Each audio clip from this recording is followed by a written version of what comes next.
C'est le dernier quart d'heure de Smart Bourse, le quart d'heure thématique, et chaque mois, nous avons rendez-vous avec les équipes de Clartan Associés pour un exercice d'analyse fondamentale. C'est Marc Evgen qui est à mes côtés ce soir en plateau, gérant chez Clartan Associés. Bonsoir Marc.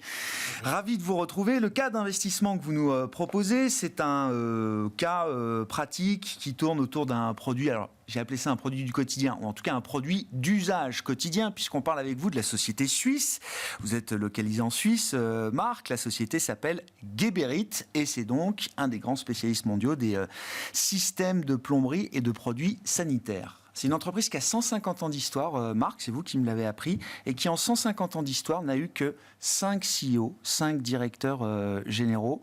Je crois que cette information nous dit déjà quelque chose de la culture d'entreprise chez Geberit. Vous avez déjà plus ou moins tout résumé le cas. Non, c'est vraiment une pépite helvétique. Ils sont basés à Rapperswil, Jona, qui est à peu près à 40 km de Zurich.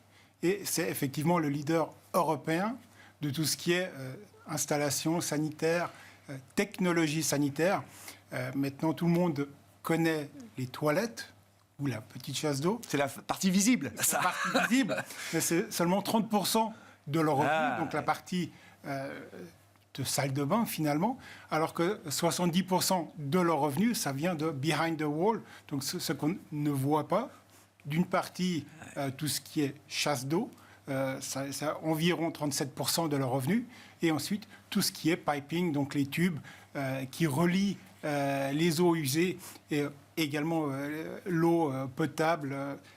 Et c'est une success story absolument incroyable, parce que créé il y a 150 ans, ils n'ont pas été les précurseurs dans tout ce qui est chasse d'eau, vu que les chasses d'eau ont été inventées au XVIIIe siècle par un horloger anglais, donc il y a quand même un petit côté helvétique avec l'horlogerie.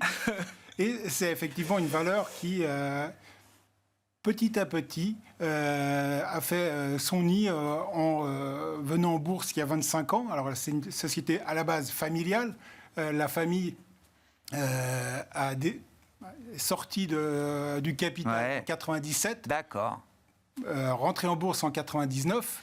Et aujourd'hui, c'est une société qui fait à peu près 18 milliards de capitalisation boursière pour des ventes environ de 3 milliards, avec une grosse exposition européenne quand même. 90% des revenus sont en Europe. Et il y a une petite exposition US et une petite exposition émergente. Le gros du marché est européen, mais je reviens sur cette histoire de culture d'entreprise, parce que quand on fait de l'analyse fondamentale, alors il y a effectivement la partie financière, on donnera quelques indicateurs financiers de la santé, de la croissance, du développement de Geberit, mais il y a aussi ce qui est difficile à mesurer, cette culture d'entreprise. Là, je disais 5 CEO en 150 ans d'histoire, qu'est-ce que ça nous dit et comment vous caractérisez cette culture d'entreprise chez Geberit ? Typiquement, leur devise opérationnelle, c'est flexibilité opérationnelle et stabilité managériale ou stratégique. Ou stratégique, d'accord. Et ils ont prouvé cette devise, notamment lors du Covid. Lors du Covid, plutôt que d'utiliser les temps partiels, chômage partiel, etc., ils ont gardé tout le monde à bord. Ils ont renettoyé l'ensemble de leurs usines, de leur CRM, pour pouvoir sortir du Covid encore plus fort. Et ça, c'est un des exemples. Ouais. L'autre exemple, c'est lorsque vous regardez les valeurs qu'ils mettent en avant. Les deux premières valeurs, c'est intégrité et modestie. Et cette modestie, elle se reflète dans leur façon de gérer la société. Il y a 12 000 employés aujourd'hui, avec un département des RH qui est absolument monstrueux. Il y a 6 personnes dessus.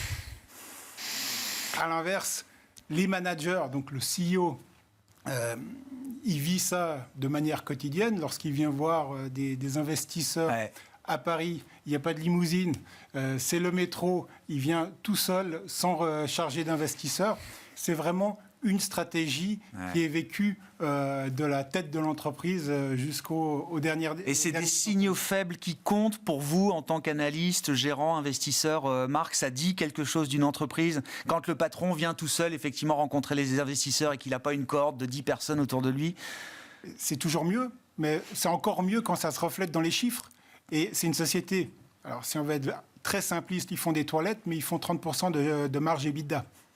Ouais. Et 20% de marge de cash flow. Ouais. Et ça ne ment pas. Ouais. Et comme je vous disais auparavant, ils font tant les tubes que les toilettes. C'est des marges, donc marge de free cash flow de 20%. Si vous prenez les compétiteurs, que ce soit dans le tube des Uponor ou dans la céramique des Villeroy et Bosch, on est plutôt à du 5-3%. Waouh!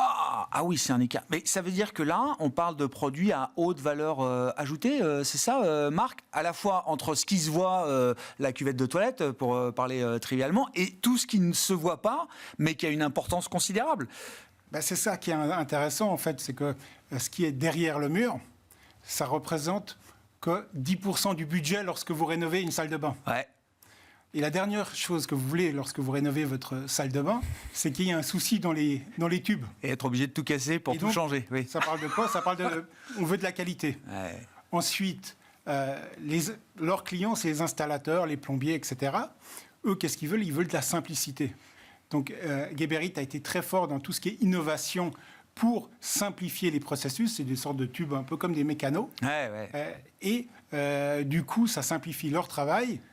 Et ce qui est très, très intelligent, finalement, c'est que Geberit a créé des académies pour des plombiers. Ils ont 30 centres de formation. Et l'année dernière, ils ont eu 78 000 professionnels qui sont venus se former chez Geberit. Mais la force du truc, c'est que de toute façon, si vous faites venir un jour un plombier chez vous pour changer vos toilettes, il y a peut-être 99 chances sur 100 qui ne vous laisse pas le choix et qu'il installe du Geberit. Oui, parce qu'il ne veut pas de problème. Oui, le client et le plombier ne veulent pas de problème, oui, ça c'est sûr. Et ensuite, il faut bien voir... Mais c'est la force de la prescription, quoi. Il y a la force de la prescription d'une part, et d'autre part, la force de la R&D. Et oui, de la qualité. 150 patentes sur 4 ans. Ah ouais. Et on parle beaucoup ces temps... la valeur de l'eau, il ne faut pas gaspiller de l'eau. Il faut bien voir qu'entre 1950 et aujourd'hui, on est passé de 14 litres à 4 litres. Pour une chasse d'eau? Ah ouais. 2,6 si vous prenez le petit. Oui, bien sûr. Bien sûr. Et ça, c'est dans un ménage, l'utilisation des toilettes, ça représente le plus grand poste en termes d'utilisation d'eau par jour, 29%. Ah ouais. Non, mais c'est un argument fort aujourd'hui, effectivement. Qu'est-ce qui drive leur croissance aujourd'hui? Vous disiez, donc c'est quand même une exposition très européenne, c'est donc des marchés de construction, c'est du neuf, c'est de la rénovation. Alors 65% de leur business, c'est du résidentiel, et 60% c'est de la rénovation. D'accord. Alors, parler de croissance... 2023, ça n'a pas été une année de croissance. Ils ont vu leur revenu se réduire de 9%. Ils ont eu il y a eu plusieurs phénomènes. D'une part, tout ce qui est nouvelle construction, c'est moins 20% sur les nouvelles constructions. La hausse des taux a détruit la dynamique de construction partout à travers l'Europe. La hausse des matières premières a fait que ils ont annoncé des augmentations de prix. Donc les stockistes ont stocké. Là, on a eu 5 trimestres de déstockage. De déstockage, d'accord. Et au premier trimestre de cette année, c'est le premier trimestre où on a eu du restockage. Donc il y a un petit peu de lumière au bout du tunnel. J'entends. Mais il y a des drivers vraiment à long terme. Quand vous voyez que l'Allemagne, qui représente 29% de leurs ventes, donc le plus gros marché, l'année dernière, ils auraient dû construire 450 000 logements. Ils en ont construit 150 000. Ce besoin, il reste, il grossit. Et pendant très longtemps, finalement, la limitation de leur croissance, c'était avoir accès aux plombiers. Parce qu'il n'y avait pas assez de plombiers. Maintenant, avec la crise énergétique, les plombiers se sont en plus... Devenus chauffagistes. Chauffagistes. Donc les pompes à chaleur, c'était le sac Hermès du plombier. Et là, on revient dans un environnement un petit peu plus, je dirais, plus neutre.